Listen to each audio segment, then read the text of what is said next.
Deus, é isso aí, mais um vídeo aí, ó. Estamos preparando mais um vídeo para nós. Ó.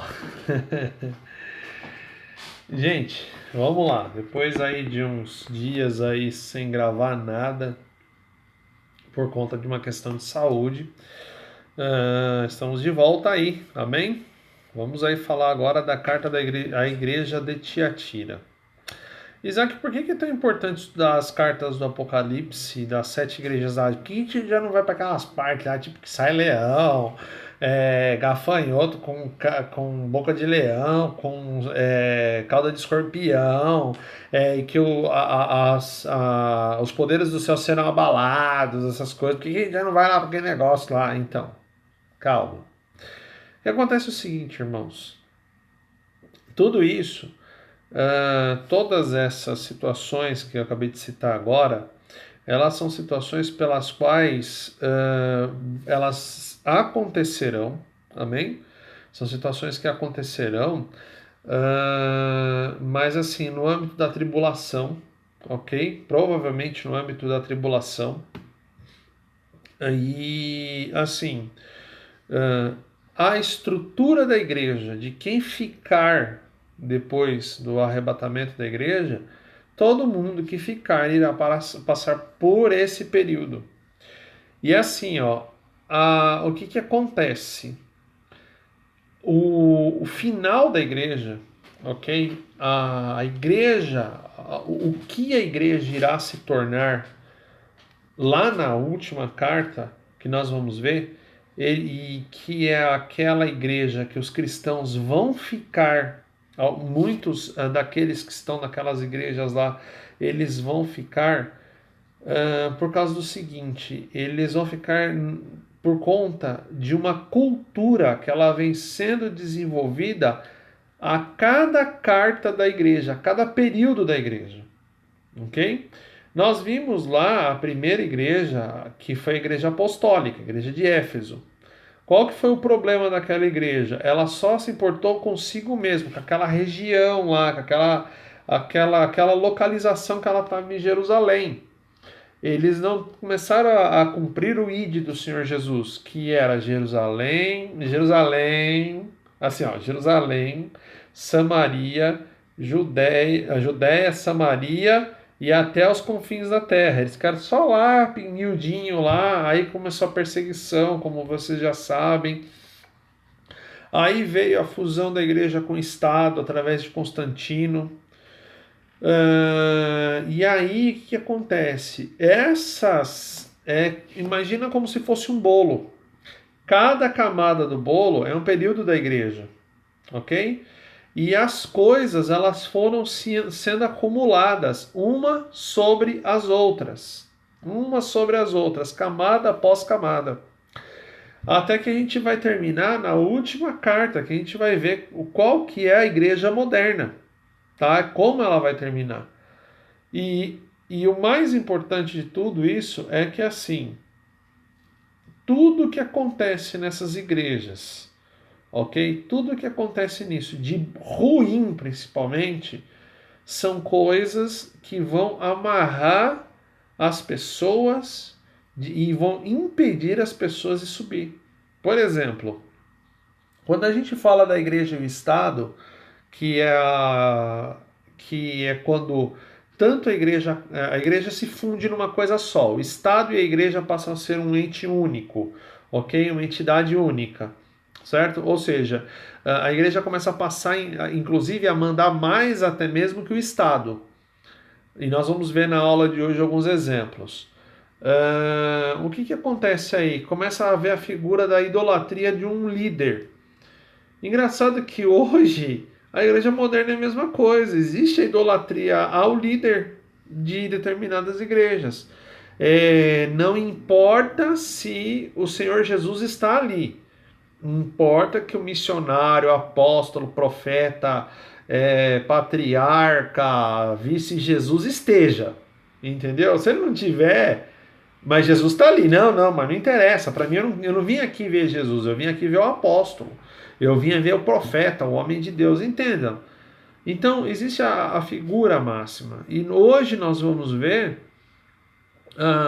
como a igreja de Tiatira, ok? Que é a igreja da época medieval. O que a igreja da época medieval fez? Existem pontos bons, não vou falar que são somente pontos ruins, mas os pontos ruins foram muito maiores do que os pontos bons. Ok? Nós vamos ver esse período da história da igreja. Amém? Mas vamos lá. Onde nós estamos aí? Apocalipse 2, do 18 ao 29. Amém? Vamos aqui. Pera um pouquinho. Agora vai. Olha lá. Ao anjo da igreja de Tiatira escreve: Isso diz o Filho de Deus, que tem seus olhos como chama de fogo e pés semelhantes ao latão reluzente. Conheça as tuas obras e o teu amor. Olha só. Não é porque a igreja ela era da Idade Média que não havia amor, tá? O que segurou ainda a igreja respirando o evangelho foi o amor, ok? O amor pela palavra. E o teu serviço, a tua fé e a tua paciência, que as tuas últimas obras são mais do que as primeiras. Algumas versões dizem são maiores que as primeiras. Durante o período da Idade Média, a igreja cresceu vertiginosamente. Mas tem uma noção, a igreja pulou, o cristianismo pulou da religião oficial do Estado para algo assim que atingiu um mundo praticamente da época conhecido inteiro, ok? Até os confins realmente da Terra. Só que assim foi um período da igreja muito sombrio. Por quê? Nossa, Isaac, cresceu tanto e foi sombrio. Por que isso? Porque eles cresceram em número, ok? Eles cresceram em número, mas eles não cresceram na fé. Esse que foi o negócio. Amém? Vamos lá. Mas são poucas coisas que tenho contra ti, que deixas Jezabel, mulher que se diz profetiza, a ensinar e enganar os seus servos, para que forniquem e comam dos sacrifícios da idolatria. Dei tempo para se arrepender da sua fornicação, e não se arrependeu. Eis que eu porei numa cama, e sobre os que adulteraram com ela virá grande tribulação, se não se arrependerem das suas obras. E ferirei de morte os seus filhos, e todas as igrejas saberão que eu sou aquele que sonda os rins e os corações, e darei a cada um de vós segundo as vossas obras. Mas eu vos digo a vós, e aos restantes que estão em Tiatira, todos quanto não têm esta doutrina, e não conheceram, como dizem, as profundezas de Satanás, que outra carga não vos porei, mas o que tendes, retenho até que eu venha. E ao que vencer e guardar até o fim as minhas obras, eu lhe darei poder sobre as nações. Com vara de ferro as regerá, e serão quebradas como vasos do oleiro. Como também eu recebi do meu Pai, e dar-lhe-ei a estrela da manhã. Quem tem ouvidos, ouça o que o Espírito diz às igrejas. Irmãos, vamos entender esse negócio da Jezabel aí? É o seguinte, ó. Por que fala da fornicação? Por que fala de tolerar Jezabel, etc. Por causa do seguinte, irmãos. O que acontece? Naquele período que a igreja saiu, ok? A igreja fundiu-se com o Estado, virou uma coisa única, ok? O que aconteceu ali? A igreja começou a absorver o culto dos outros deuses, como a gente viu já em aulas passadas, ok? Nós começamos a ver que começou a haver o sincretismo religioso entre o que alguns povos acreditavam e o que o cristianismo acreditava. O que acontece aí? E a gente viu que muitas das festas, muito dos festivais, das comemorações que passaram a ser religiosas, cristãs, elas eram regadas a muita fornicação e bebedeira. A gente viu que era muita fornicação e muita bebedeira. E isso não diminuiu, só foi expandindo. Então, por exemplo, quando os missionários cristãos chegavam, por exemplo, na Gália, lá tinha uma festa, uma cultura.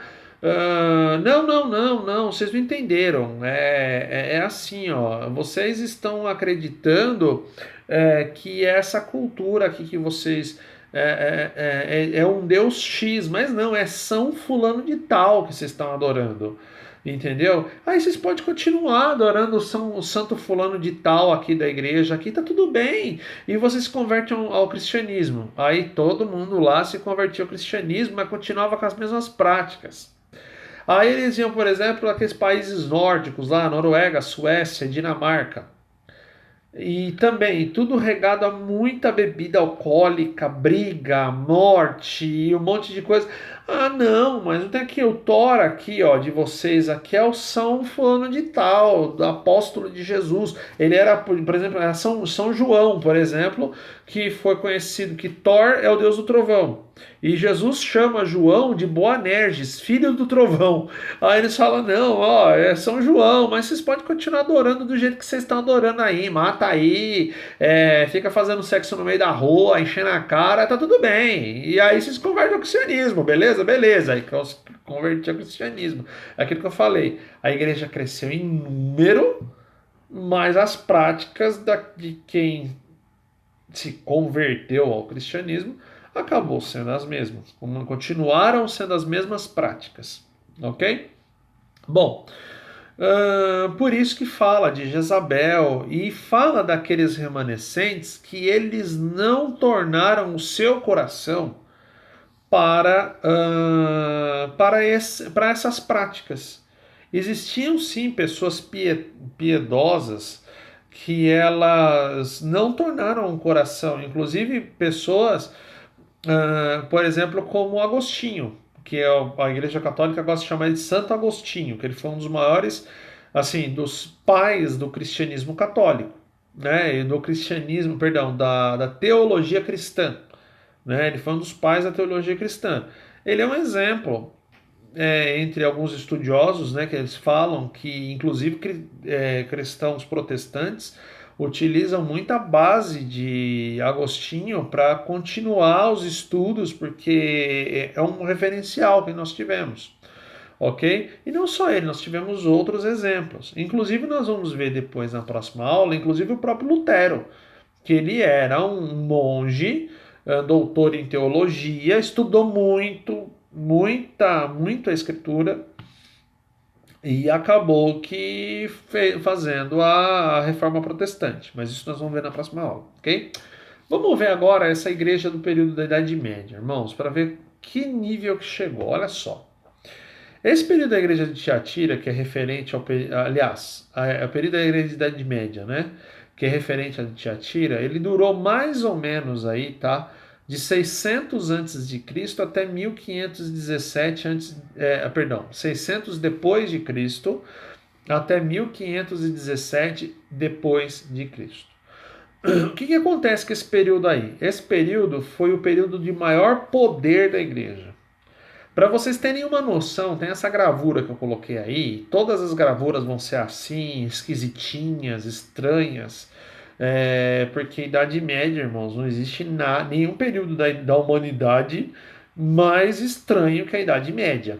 Tá? O mais esquisito que a Idade Média. Eu sempre comento aqui na minha casa o seguinte: todo mundo está preocupado com o coronavírus, a humanidade já sobreviveu à Idade Média. Então, coronavírus perto da Idade Média é aguinha com açúcar. Irmãos, era uma droga viver na Idade Média. O pessoal assiste aqueles filmes de cavaleiro, fica apaixonado com aquelas mulheres com aqueles vestidão. Ai, morar em castelo. Meu, isso era uma droga viver na Idade Média. Por causa do seguinte, a igreja mandava em absolutamente tudo. A igreja imperial, ela mandava praticamente em tudo. Olha, a gente está vendo aí na foto.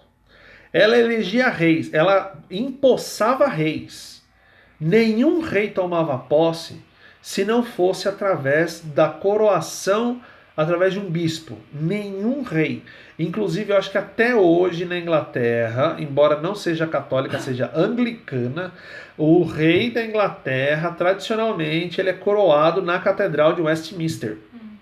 Tradicionalmente, porque é o bispo que tem que coroar. Por quê? Porque na cabeça daquele povo daquela época, a Igreja Católica era o representante máximo de Deus na Terra. O bispo era um vice-Jesus. Entendeu? Ele era tipo. O Papa era quase um Deus na Terra. Ele era praticamente uma divindade. Hoje vocês acham que o Papa é adorado, chamado de Santo Padre, Vigário de Cristo? Meu, vocês não sabem nada.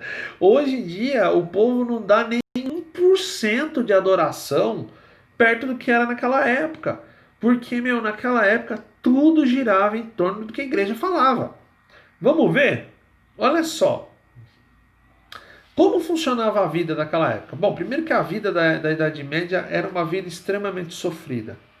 Mas como tudo girava em torno da igreja, a Igreja Católica construiu vários mosteiros, vários mosteiros em várias partes da Europa, vários monastérios, ok? E lá no monastério existia um lema chamado Ora et Labora. O que é o Ora et Labora? É orar e trabalhar. Só. Eles ficavam fazendo as rezas deles, inclusive hoje é assim também, mas naquela época era muito pior, porque naquela época nem luz elétrica tinha, tá? E tudo girava em torno do mosteiro.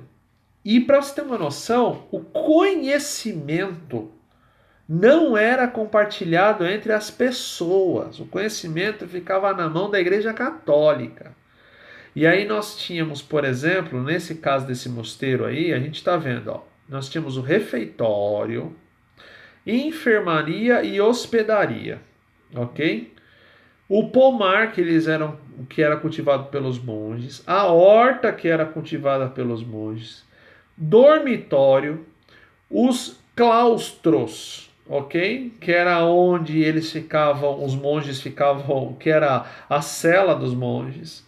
Nós tínhamos também a igreja, que era o lugar onde eles iam fazer toda a parte litúrgica deles, e havia um lugar especial chamado scriptório, ou scriptorium, que era onde guardava-se o conhecimento. Então, por exemplo, descobri que, sei lá, que chá de erva cidreira, se você tomar, você vai dormir. Chá de camomila, se você tomar, você vai ficar mais calmo. O que acontece? Ficava tudo lá, no monastério. Quem tinha o poder disso? Somente a igreja. Descobriu-se uma planta que cura dor de cabeça. Ó, não é para divulgar para o povo não, tá? Vai ficar só entre nós aqui e acabou. E não só isso. Irmãos, a vida na Idade Média era terrível. Por quê? Alimentação, por exemplo. Alimentação, por exemplo. O povo, quem comia bem eram os monges. Os papas e os bispos, eles não comiam bem. Eles comiam bem para chuchu. E o povo só comia o que sobrava de resto. A comida mais comum na Idade Média era farelo de aveia, mingau de aveia, farelo de aveia, mingau de aveia, tudo se resumia a farelo de aveia e mingau de aveia. Comia-se carne? Comia. As piores partes possíveis. Estômago, bexiga, rim, pulmão, umbigo. Umbigo de ovelha era muito comum. Torta de umbigo de ovelha. E assim, era só isso que o povo comia. Sem contar que a condição de higiene era terrível. Era terrível. O mês de maio, né, que é o mês das noivas, existe por causa disso. Porque como era a florada da primavera lá na Europa na época, o que acontecia? As mulheres levavam os buquês de flores. E eles davam preferência a casar-se nessa época justamente por causa disso, porque era a época das flores, era a época da primavera, E era a época que as pessoas fediam menos, porque elas tomavam mais banho. Porque até nessa questão do banho, a Igreja Católica interferiu, porque eles falavam o seguinte, que o que é importante é o espírito, que o teu corpo se dane. Ou seja, você não nem banho precisava tomar. Surto de piolho era que nem é que nem espuma em banheiro de hidromassagem. Meu, tinha piolho demais. Tinha até uma rainha, né? Tinha até uma rainha na Espanha, eu acho, ou na França. Eu acho que uma vez um embaixador foi visitar ela e falou: Rainha, eu já vi gente sem tomar banho, mas igual a senhora eu nunca vi. Você sabe o que ela falou? Então, meu filho, você não queira ver nem meus pés, que situação que estão. Porque eles eram extremos. Por quê? Porque a igreja falava: não precisa tomar banho. Olha, tudo que é importante é o que está no monastério, a vida de vocês é uma droga mesmo. E a igreja mandava em absolutamente tudo. Tudo na vida do cidadão comum, era tudo girava em torno do que a igreja mandava, do que a igreja falava. Ó, eu tô mostrando algumas imagens aí para vocês, o seguinte, ó. Bom, o camponês, que é aí a imagem de baixo, né? Primeiro que tudo girava em torno do Papa, do que o Papa falava, tudo, absolutamente tudo que o Papa falava e que os médicos da Igreja Católica falavam, ok? A ciência girava em torno do conhecimento que era produzido nos mosteiros, tá? Tudo que a gente tem de ciência era baseado nisso. Eles se intrometiam na vida do camponês, que eles falavam que o camponês tinha que trabalhar para sustentar o nobre. E o nobre tinha um direito que era divino de reinar. Ou seja, o camponês simples não podia ser nobre. Ele tinha que viver a vida dele inteira como camponês servindo ao nobre. E o nobre não fazia nada. Absolutamente nada. Ele só protegia as terras. Essa que é a verdade. A medicina da época era algo assim, irmãos, é assim, ó, vocês acham que o SUS é ruim? Vocês acham que medicina às vezes está ruim? Naquela época vocês não tinham noção. Só para a gente ter uma ideia, para ter uma noção, quando houve o surto da peste negra na Europa, que acabou aí matando, tipo, foi uma das maiores pandemias do mundo. Eu acho que matou metade da população da Europa. Metade da população da Europa e um terço ou um quarto da população mundial. Só para vocês terem uma noção, essa doença ela era por causa do seguinte, porque as pessoas elas gostavam muito de conviver com os ratos, porque para eles era normal conviver com os ratos por causa da sujeira. Ah, não precisa cuidar do corpo, porque o padre falou que o nosso corpo tem que ser. A gente tem que se preocupar com o corpo, tem que só se preocupar com a alma e o corpo que se dane. Não vamos tomar banho, não vamos limpar a casa, dava muito rato, e aquelas pulgas que picavam os ratos picavam as pessoas. Dava peste bubônica. Irmãos, é uma doença terrível. Se você quiser assistir, tem um documentário do History no YouTube, chama Peste Negra, tá? Depois vale a pena quem quiser assistir. Para vocês terem uma ideia, olha só que absurdo. Chegava a morrer uma média de 600 pessoas por dia em Gênova, na Itália. E teve uma cidade na Alemanha que chegou a morrer 800 pessoas por dia. E o cemitério, lógico, ficou sem lugar. E eles não podiam cremar os corpos. O bispo lá da região ele teve uma ideia genial, uma ideia, como diz o seu Madruga, uma idiota. Vamos pegar os corpos e vamos jogar no rio. Porque aí eu vou jogar água benta no rio e eu vou abençoar o rio e tá tudo bem. Aí pegaram e jogaram os corpos. O rio ficou talhado de cadáver. Agora me fala uma coisa, aonde que esse povo ia pegar água para beber? No rio. Olha que absurdo. Ah, não, mas o bispo, ele jogou água benta, não tem problema nenhum. Meu, a água tá podre de contaminada. Eu acho que se você bebesse 10 anos a água do Rio Tietê, não ia fazer tão mal quanto aquela água que estava talhada de gente morta, de uma bactéria, de um problema de saúde que era altamente contagioso. As pessoas iam lá e pegavam aquela água nojenta e bebiam. Cara, tudo por causa do quê? Porque a igreja, sabe o que ela fez? Ela fez assim, ela vendou os olhos das pessoas durante esse período da Idade Média. A medicina aí, que a gente está vendo aí em cima, um cara cortando o braço do outro, era muito comum a sangria. Usar sanguessuga era muito comum também. E uma outra coisa, para você ter os seus dentes sempre branquinhos, sabe como é que você fazia? Fazer bochecha com Listerine? Não, não fazia com Listerine, não, fazia com urina mesmo. Você fazia xixi no potinho, bebia, fazia bochecho e cuspia para deixar os seus dentes lindos, maravilhosos. E fora isso, outras coisas terríveis. Por quê? Porque, não, porque um bispo lá que achava alguma coisa sem evidência científica nenhuma. Nessa época eles acreditavam que, que a Terra era chata, que a Terra era plana. Se bem que, né, tem uns caras que acham que a Terra é plana ainda. Na área da música, na área da música também, vocês estão vendo aí esses carinha com esses violinos rudimentar, era muito comum também. A Igreja Católica só podia ter três vozes, se eu não tiver enganado logo no começo. Só haviam três vozes e somente homens poderiam cantar. Agora me diz uma coisa, todo menino, quando ele chega na puberdade, ele muda o tom da voz. Normalmente a voz tende a ficar mais grossa. Como que você mantém um coro, por exemplo, de um soprano, porque mulher não podia cantar? Como que você mantém a voz fina de um menino para ele poder cantar nas catedrais? Como que funcionava esse processo?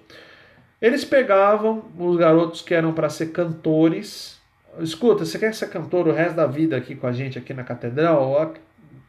Alguns deles devido à questão de vida mesmo, de assim, da vida deles serem horríveis. E qual que era a ideia? Não, quero sim. Sabe o que eles faziam? Eles levavam o menino, normalmente com a idade de 12 anos, mais ou menos, 11 para 12 anos, que é a idade que já começa o menino entrar na puberdade. Para que o menino não entrasse na puberdade, continuasse com a voz fina, eles castravam o menino. Ele era castrado. O que acontecia? A voz não mudava, ficava a voz fina o resto da vida. Era tipo o soprano da época. Não, mas isso tá certo, porque só existem três vozes, uma mais aguda, uma média, uma mais grave para representar a trindade. Por incrível que pareça, irmãos. Isso acontecia. Eles eram conhecidos como castrati. Depois vocês podem até procurar no Google se vocês quiserem. Tá? Que era uma prática de castrar os meninos para eles continuar com a voz fina. Olha que nível que chegou a igreja. E o Papa ele era servido igual uma divindade, igual um rei assim espiritual mesmo. Isso acontecia muito. O que acontece? Aqueles que guardaram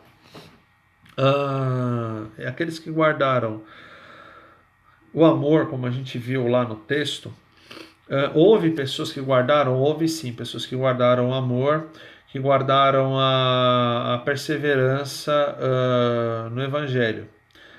Num Evangelho genuíno, numa teologia genuína, ok?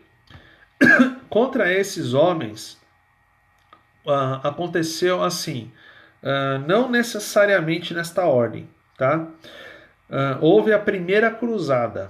O que era a primeira cruzada? Houve um grupo de homens chamado cátaros. Eles se revoltaram. Foi a primeira revolta que a igreja teve contra ela. Ok? Eles saíam pregando lá no sul da França. Eles começaram a pregar falando que não, que o Papa não era o vigário de Deus, que ele não era o representante de Deus na Terra. Só que eles tinham uma doutrina herética que eles falavam que tudo que foi criado por um Deus mau e as coisas espirituais foram criadas por um Deus bom. E eles serviam a dois deuses. Assim, eles criam uns dois deuses, era uma teologia totalmente torta. O que a Igreja Católica fez? Ela inaugurou a Inquisição e as Cruzadas. Inclusive, a primeira cruzada não foi para recuperar Jerusalém. A primeira cruzada foi para destruir os cátaros no sul da França. E eles conseguiram. Fora a perseguição através de um braço militar da igreja, houve o início da Inquisição. Que era o quê? Quem era considerado herege, mulher que era considerada bruxa, eles simplesmente acabavam com a vida dessa pessoa de alguma forma, ok? A igreja dava um jeito de acabar com alguma forma. As próprias cruzadas, que foi o quê? Foi um massacre lá no Oriente Médio para retomar a Terra Santa, segundo eles, né?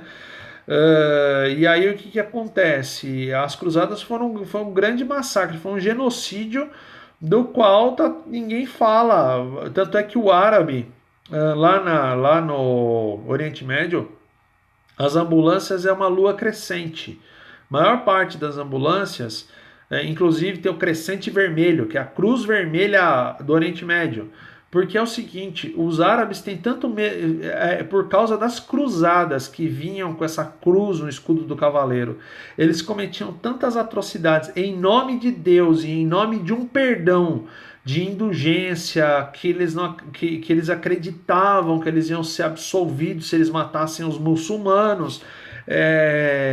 Foi um negócio tão assim, tão traumático para o povo daquela região, que até hoje os árabes mais velhos têm medo do sinal da cruz, porque eles acreditam que eles vão morrer. Outra coisa interessante também, que foi assim, ó, as cruzadas foi um negócio tão louco, que existe uma cidade chamada Acre.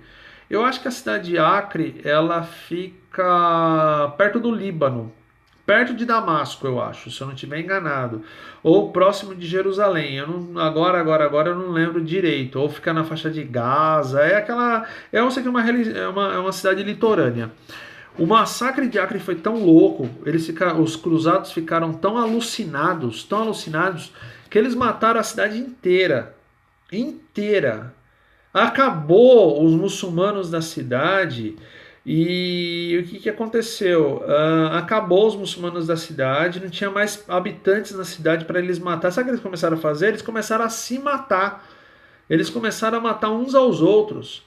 De tanta vontade de sangue que acabou aquele povo que eles deveriam exterminar, eles começaram a se matar. Tanto é que o massacre de Acre, ele é conhecido na história hoje em dia. Pode pesquisar na internet, aí que tem muito material sobre o massacre de Acre. Outra coisa, muito importante durante a era medieval da igreja. Irmãos, foi nesse período que começou as quinquilharias cristãs, tá? A adoração às quinquilharias, tá? Não vai achando você que a pá do prudente construtor do Valdomiro, o olhinho, a caneta consagrada do Agenor Duque, para você prestar concurso sem estudar. Prova da OAB sem estudar. Você vai pagar lá R$100 na caneta dele, você vai fazer a prova da OAB sem estudar, você vai passar, vai, 10. Vai 10 vezes você vai passar, inclusive. Vai tirar nota 10. Ó, parabéns pra você. Sem estudar. Então. Aí, assim, vocês estão achando que essa rosa ungida, travesseiro, toalhinha você toma benção. Vocês estão achando que isso aí começou agora? Não começou agora, não, irmãos. Isso aí existe desde a Idade Média. Nessa época, para vocês terem uma noção, nesse período da igreja que representa Tiatira, lasca da cruz de Cristo, porque esse pessoal foi para a cruzada lá na Terra Santa, eles conseguiram tomar a Terra Santa dos árabes por um certo período de tempo. Eles foram para lá, irmãos. Ó, lasca da cruz de Cristo, lasca da arca de Noé, ossos da mão de Pedro, cordas vocais de Paulo. Que mais? Cordas vocais de Paulo. Pedaço de sangue de sei lá eu quem, de Barnabé. Meu, o que vocês imaginar de tralha gospel, de tralha de relíquia, esse pessoal trouxe da Terra Santa. Para se ter uma noção, chegou-se a ter, acho que 132 cabeças, crânios mesmo, 132 crânios sendo exibidos em igrejas da Idade Média, falando que era a cabeça de João Batista. Então, por exemplo, a cabeça de João Batista era tão João Batista que a cabeça dele estava na França e na Alemanha ao mesmo tempo. Para vocês terem uma noção como é que era. E a pessoa ia lá, adorava, e chorava, e fazia todo aquele cenário, todo aquele negócio. Só que é o seguinte, para você ter acesso a essas relíquias cristãs, você tinha que pagar. Será que vocês não conhecem isso não, né? Vocês não conhecem, tipo assim, para você conseguir uma caneta assim, uma vassoura para varrer o mal da tua casa, sabe? Tipo, pagar uma oferta simbólica de R$ 150, entendeu? Para ajudar a gente, só para dar uma força, só isso, mais nada, entendeu? Irmãos, esse negócio, para vocês terem uma noção, é coisa que vem da Idade Média, tá? Esse negócio de relíquia, de colocar um monte de coisinha na tua casa, irmãos, coloque o Senhor Jesus na tua casa, que você não precisa colocar mais nada. Se você pôr o Senhor Jesus, você não precisa colocar absolutamente mais nada. Olha só, o que o restante que está em Tiatira, todos quanto têm esta doutrina e não conheceram as profundezas de Satanás, ou seja, não se envolveram, ok? Eu não vou colocar outra carne em vocês, mas vocês retenham, ok? Até que eu venha. E ao que vencer e guardar até o fim as minhas obras, eu lhe darei poder sobre as nações. O que é isso? Não é um poder entregue por homens, vai ser um poder entregue através do Senhor Jesus Cristo. E o que é mais interessante é o seguinte, que nós vamos ver na próxima aula o cumprimento dessa promessa aí, viu? Reger os homens com vara de ferro, ok? Aqueles que se manterão fiéis nessa palavra, reger os homens com vara de ferro, reger o mundo com vara de ferro. Nós vamos começar a ver isso daí, mas nós vamos ver na próxima aula, amém? Nós vamos ver que o resultado dessa igreja que mandava em absolutamente tudo e desses homens que guardaram o amor acabou terminando na igreja que nós temos hoje. Amém? Mas nós vamos ver na próxima aula. Que Deus abençoe a sua vida poderosamente, que você possa ter aí mais um restante de semana abençoado e um bom final de semana. Que Deus te abençoe. Eu te vejo na nossa próxima aula. Amém?